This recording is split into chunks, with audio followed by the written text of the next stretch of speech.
వరంగల్ జిల్లా నర్సంపేట మండలం గురజాల గ్రామంలో ప్రాథమిక పాఠశాలలో విద్యార్థులకు దసరా పండుగ సెలవుల కారణంగా ముందస్తుగా బతుకమ్మ పండుగను కన్నుల పండుగగా నిర్వహించుకున్నారు. ఈ సందర్భంగా ఉన్నత పాఠశాల గెజిటెడ్ ప్రధానోపాధ్యాయులు జి రామచంద్రరావు మాట్లాడుతూ, తెలంగాణ రాష్ట్ర పండుగలలో రాష్ట్రమంతా 9 రోజులు కన్నుల పండుగ జరుపుకునే గొప్ప పండుగ అని అభివర్ణించారు. తెలంగాణ పండుగలు జనజీవన స్రవంతి నుంచి ఆవిర్భవించాయని, తెలంగాణ ప్రజల జీవన శైలిని, తరతరాల సంస్కృతిని, ప్రజల ఐక్యతను కుల మత వర్గ భేదాలు లేకుండా ప్రజలంతా కలిసిమెలిసి జరుపుకునేటువంటి పండుగలని పేర్కొన్నారు. బతుకమ్మ పండుగ ఆడబిడ్డలకు గౌరవం ఇచ్చే పండుగని, ఈ పండుగను మన పాఠశాలలో జరుపుకోవడం సంతోషకరమైన విషయమని అన్నారు. గురజాల ఉన్నత పాఠశాల విద్యార్థినులు, ప్రాథమిక పాఠశాల విద్యార్థినులు కోలాహలంగా సాంప్రదాయ దుస్తులలో వివిధ పాటలకి నృత్యాలను చేస్తూ ఆనందంగా జరుపుకున్నారు. మరియు చిన్నారుల నృత్యాలు గ్రామ ప్రజలను ఎంతగానో అలరించాయి. ఈ కార్యక్రమంలో ప్రాథమిక పాఠశాల ప్రధానోపాధ్యాయులు పార్థసారథి, ఉపాధ్యాయులు అర్పిత, చంద్రశేఖర్, ఎంఏ సాదత్, చంద్రకళ, నాగరాణి, రమాదేవి, రజని, స్రవంతి, ఏండి రాయబోస్, రవికుమార్, రవీందర్, చంద్రమౌళి, లక్పతి, కనకస్వామి మరియు విద్యార్థులు పాల్గొన్నారు.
ప్రతి పూజలోనూ పువ్వులను ఉపయోగిస్తే పువ్వులనే పూజించేటువంటి ఈ ప్రత్యేకమైన పండుగ మన ఈ బతుకమ్మ పండుగ. తెలంగాణ సంస్కృతి సాంప్రదాయాలను ప్రతిబింబించే విధంగా ఈ యొక్క పువ్వులను తీసుకొచ్చి అందంగా పేర్చి 9 రోజుల పాటు అక్కచెల్లెలందరూ ఆడి పాడేటువంటి అందమైన పండుగ ఈ బతుకమ్మ పండుగ.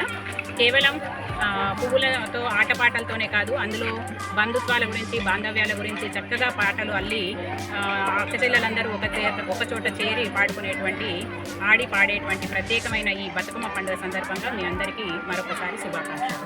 Thank you.